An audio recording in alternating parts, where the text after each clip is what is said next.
les primeres vegades que apareix el mes de març en el llibre, després que s'explica el fet, diguem, doncs parla del mes de març i parla de tornar a baixar als inferns, sense tu, que és el germà Bessó en aquest cas, però és igual, sense la persona que en algun moment ens va sostenir, d'acord? I després, més endavant, no surt a cada capítol el mes de març, que és el que passa a la vida, perquè tenim temps de recórrer una mica en espiral i quan ens tornem a trobar ja no estem igual. I llavors ja ens ho trobem en aquest cas quan la protagonista està en un d'aquests cossos que ha estimat aquella nit, d'acord? I diu una cosa així com, parla del que deia l'horòscop el 4 de març d'una data concreta, d'acord? I diu, ens estimàrem molt, el març és un temps estrany, turbulent, una mica traïdor, però ens estimàrem molt. És a dir, hi ha una vivència de març un altre cop, però hi ha vivència d'amor. S'ha fet lloc al que toca viure en aquell moment i el que es vol viure. I més endavant, encara, a No cremis les naus també apareix. I bé, això és una mica l'espiral. Quan acaba el llibre, quan acaba, és com si aquesta espiral ja la tenim feta.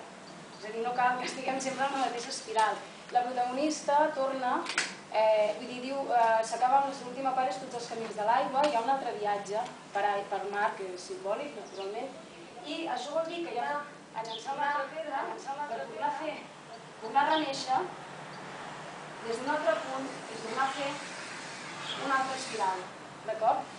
I bé, aquesta diguem que és l'estructura narrativa de fons, hi ha tots aquests elements, els gatets, l'aire, que falta l'aire, a més de març, era un llibre per integrar la mort dins la vida, que és el que és així, no ho sabria definir millor. I hi ha un altre passatge del llibre, que és el que us voldria llegir ja per acabar, no pensar-vos més i que no moriu de fred, que té a veure amb això.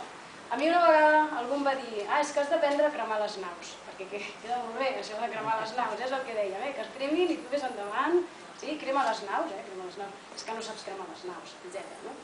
I bé, quan ets jove t'ho creus tot, també és veritat.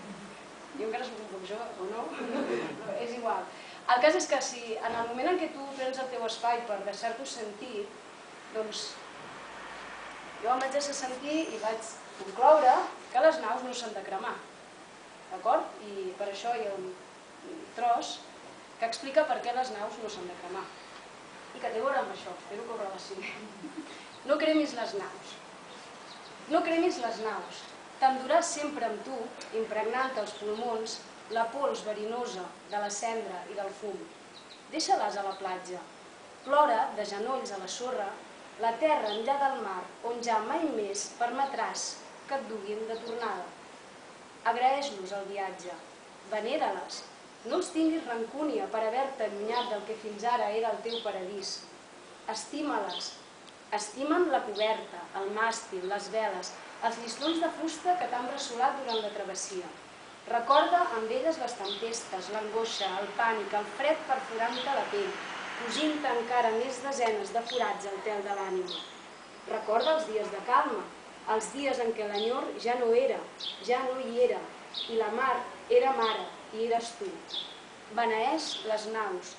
Després, posa't dempeus i camina cap a la terra. El continent és infinit i té altres platges des d'on reprendre nous viatges amb altres naus. Aquestes es quedaran al seu lloc, que ja no és el teu, i a poc tornaran a la mar i a la sorra. Si mai les retrobes, seran esquelets de fusta imponents, com elefants vells que van a morir als orígens, i ja no hi haurà el perill que puguin retornar-te al lloc que no. A la mare i al pare, amb amor.